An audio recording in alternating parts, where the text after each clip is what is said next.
कभी आपने सुना है कि भगवान की मूर्ति चल करके आई, निमंत्रण दिया और भगवान की मूर्ति चलने लगी और सबने देखा। मैं आज जो आपको प्रसंग सुनाने जा रहा हूं, बड़े ध्यान से सुनिएगा। साक्षात भगवान के दर्शन होंगे। एक ऐसा प्रसंग सुनाने जा रहा हूं जो आपके शरीर की ऊर्जा बदल देगा। आंखें बंद करके सुनिएगा, बड़े ध्यान से सुनिएगा। हरे कृष्ण दोस्तों, मैं हूं अनुज शर्मा। मेलुकोटे दक्षिण भारत में कर्नाटक में एक जगह है, ऊंची पहाड़ी पर स्थित है। मैसूर से करीबन करीबन 30 कोस दूर उत्तर में स्थित। वहां पर भगवान का एक मंदिर है। भगवान का यह मंदिर बड़ा अद्भुत मंदिर है, तिरुचिल्लवा नारायण मंदिर। आज से करीबन करीबन 1000 साल पहले भगवान के एक अनन्य भक्त थे, ठाकुर जी के अनन्य भक्त थे, रामानुजाचार्य। रामानुजाचार्य बड़े अद्भुत व्यक्तित्व के मालिक थे, अनन्य भक्त थे ठाकुर जी के। लोगों के अंदर ईश्वर के प्रति विश्वास को जागृत किया उन्होंने। बेहद प्रेम करते थे ठाकुर जी से। ठाकुर जी से हर प्रकार का रिश्ता था उनका, एक पिता की तरह, एक भाई की तरह, एक दोस्त की तरह, एक गुरु की तरह। एक रात में उनको स्वप्न आया। स्वप्न में ठाकुर जी आए। ठाकुर जी ने कहा कि तू आराम से सो रहा है और यहां एक राजा की बेटी मेरे साथ खेल रही है, मुझे खिलौना समझ रही है। मैं यहां दिल्ली में हूं, एक राजा की बेटी मेरे साथ खेल रही है, तू आराम से सो रहा है। रामानुजाचार्य जी ने सपने में कहा कि प्रभु आदेश दीजिए, मैं क्या करूं। भगवान बोले, मैं क्या करूं, यहां आ और मुझे लेकर जा। यह भगवान का वो रूप था जिन्हें संपत कुमार के नाम से जाना जाता है। सुबह रामानुजाचार्य उठे। उस समय मुगलों ने काफी मंदिर तोड़े थे, देश में कई मंदिर तोड़े गए थे। उनमें से एक मंदिर यह भी था। इस मंदिर के जो ठाकुर जी थे, उन ठाकुर जी को अपना गुड्डा समझ करके मुगल सम्राट की बिटिया ने अपने पास रख लिया था। उनको लगा कि एक खिलौना है। बड़े सुसज्जित होते थे भगवान, खूबसूरत होते थे। मुगल सम्राट जो था वो टर्की का था। उसकी बेटी ने सोचा कि ये तो मेरा खिलौना है, मेरा गुड्डा है, मैं इसको अपने पास रखूं। सुबह शाम भगवान के साथ रहती थी, ठाकुर जी के साथ रहती, उनके साथ खेलती रहती थी। भगवान का नाम संपत कुमार, भगवान संपत कुमार के नाम से प्रचलित थे। ठाकुर जी का यही रूप रामानुजाचार्य जी के सपने में आया। सुबह रामानुजाचार्य जी जब उठे, उन्हें यह सब बात पता चली। वो अपने हजारों शिष्यों के साथ दिल्ली चले गए। दिल्ली जाकर के मुगल सम्राट के दरबार में विनती की। कहा कि बादशाह, जब मंदिरों पर हमले हुए थे तो हमारे ठाकुर जी यहां लाए गए। आपकी बिटिया उनके साथ खेलती है। हमारे ठाकुर जी हमारे स्वप्न में आए थे, उन्होंने कहा है कि हमें यहां से लेकर जाओ। हमारे ठाकुर जी का आदेश है। मैं आपसे विनती करता हूं कि हमारे ठाकुर जी हमें वापस लौटा दें। मुगल सम्राट बड़ा हैरान हुआ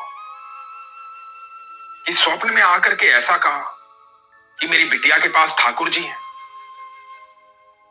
मुगल सम्राट ने कहा कि अच्छा, ऐसी बात है, वो स्वप्न में आकर तुम्हें बता करके गए हैं,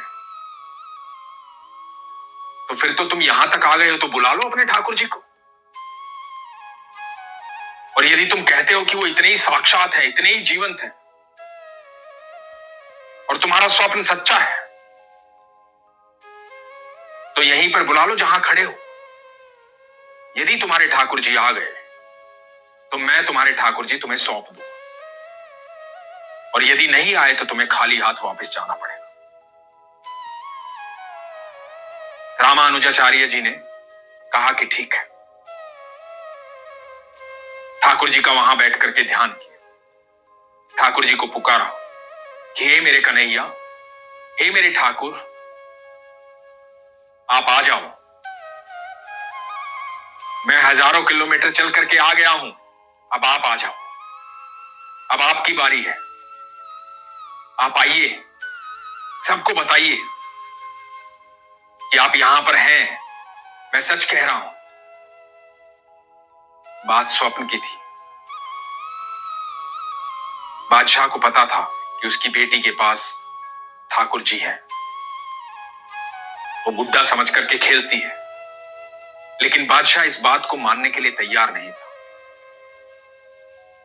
इधर रामानुजाचार्य जी जब ठाकुर जी से प्रार्थना कर रहे थे तो ठाकुर जी उनके चित्त में आए, उनके मन में आए, और ठाकुर जी कहने लगे, देखो रामानुज, ये कलयुग है, मैं ऐसे थोड़ी चल के आ जाऊंगा। और मैं तो जिसके पास रहता हूं ना, उसी की मानता हूं, जो मेरी सेवा करता है, जो मेरे साथ खेलता है। जब मुझे सुलाता है मैं सो जाता हूं, जब मुझे खिलाता है मैं खा लेता हूं, जब मुझे बिठाता है मैं बैठ जाता हूं। जो मेरी पूजा करने वाले होते हैं, आराधना करने वाले होते हैं, प्रेम करने वाले होते हैं, वो जैसा मुझे रखते हैं मैं वैसा रहता हूं। ये कलयुग है, तो तुम किसी चमत्कार की अपेक्षा मत करो मुझसे। ये सुनकर रामानुजाचार्य जी को गुस्सा आ गया। मन ही मन ठाकुर जी को बोले, अच्छा, स्वप्न में आके आदेश देकर के यहां तक बुला लिया है, अब आप कह रहे हो कि कलयुग है। अपनी मर्जी से आप जिसे चाहे दर्शन दे देते हैं, अपनी मर्जी से चाहे जहां चले जाते हैं। मैं विनती कर रहा हूं तो आप आ नहीं सकते। यहां भरे दरबार में लोग क्या कहेंगे कि मैं झूठा हूं, इतने लोगों को लेकर यहां आया हूं। मैं बादशाह से विनती कर रहा हूं और वो मुझसे कह रहा है कि बुला लो अपने ठाकुर जी को, और आप कह रहे हैं कि मैं आ नहीं सकता। यदि आप नहीं आए तो मैं यहां से चला जाऊंगा, आपको आना पड़ेगा। रामानुजाचार्य जी के इस क्रोध को देखकर ठाकुर जी मुस्कुराए, क्योंकि ठाकुर जी को रामानुजाचार्य जी अपने पुत्र स्वरूप भी मानते थे, गुरु भी मानते थे, दोस्त भी मानते थे, भाई भी मानते थे। बताया जाता है कि जब रामानुजाचार्य जी ने ठाकुर जी को इस तरह से पुकारा तो भरे दरबार में बादशाह की बेटी के कमरे से ठाकुर जी का विग्रह चलते हुए आया। सबके बीच में भरा दरबार देख रहा था, बादशाह देख रहा था, सब देख रहे थे। मोर मुकुटधारी ठुमक ठुमक कर चलते हुए आए और आकर के रामानुजाचार्य जी की गोदी में बैठ गए। सबने ये देखा कि एक मूर्ति चलती हुई आ रही है। ये सच्चे भक्त का सच्चा निमंत्रण था, ये प्रेम था, ये आस्था थी, ये विश्वास था। अपने सच्चे भक्त के लिए भगवान अपने सारे नियम तोड़ देते हैं। अपने सच्चे भक्त की आस्था को कभी वो झुकने नहीं देते, कभी विश्वास को टूटने नहीं देते। जब हिरण्यकश्यप ने कहा था भक्त प्रहलाद को कि क्या तेरे विष्णु इस खंबे में भी है, तो प्रहलाद ने कहा था, हां, मेरे विष्णु कण कण में विद्यमान है, इस खंबे में भी है। तभी भगवान नरसिंह अवतार में प्रकट हो गए थे। अपने भक्त की बात को टलने नहीं देते भगवान। भरा दरबार देख रहा था, सब देख रहे थे। ठाकुर जी को लेकर के रामानुजाचार्य मेलुकोटे आ गए। वहां दरबार में सबने प्रणाम किया, बादशाह ने भी प्रणाम किया। सब अचंभित थे, ये कैसे संभव हो सकता है। सबको ये स्वप्न लग रहा था। जब रामानुजाचार्य मेलुकोटे आ गए, भगवान की सेवा करने लगे, कुछ दिन के बाद बादशाह और उनकी बेटी मेलुकोटे आई। उस समय वहां के लोगों ने, पुजारियों ने उनको मंदिर के अंदर घुसने नहीं दिया, क्योंकि वो मुगल बादशाह थे, मुसलमान थे, इसलिए अंदर जाने नहीं दिया। लेकिन जब ये बात रामानुजाचार्य जी को पता लगी तो वो वहां आए, उन्होंने कहा कि हाँ बताइए क्या हुआ। बादशाह ने कहा कि जब से आप अपने ठाकुर जी को लेकर आए हैं, मेरी बेटी का मन किसी चीज में लगता नहीं है। रोती रहती है, परेशान रहती है, दुखी रहती है। मैं अपनी बेटी के सामने बेबस हूं। मैं आपसे विनती करने आया हूं कि मेरी बेटी को एक बार अपने ठाकुर जी के दर्शन कर लेने दीजिए। रामानुजाचार्य जी ने कहा कि बिल्कुल, आप जाइए अंदर। बताते हैं कि टर्की के बादशाह की बेटिया जब मंदिर के अंदर गई, अंदर जाते ही ठाकुर जी में विलीन हो गई। तब रामानुजाचार्य जी ने कहा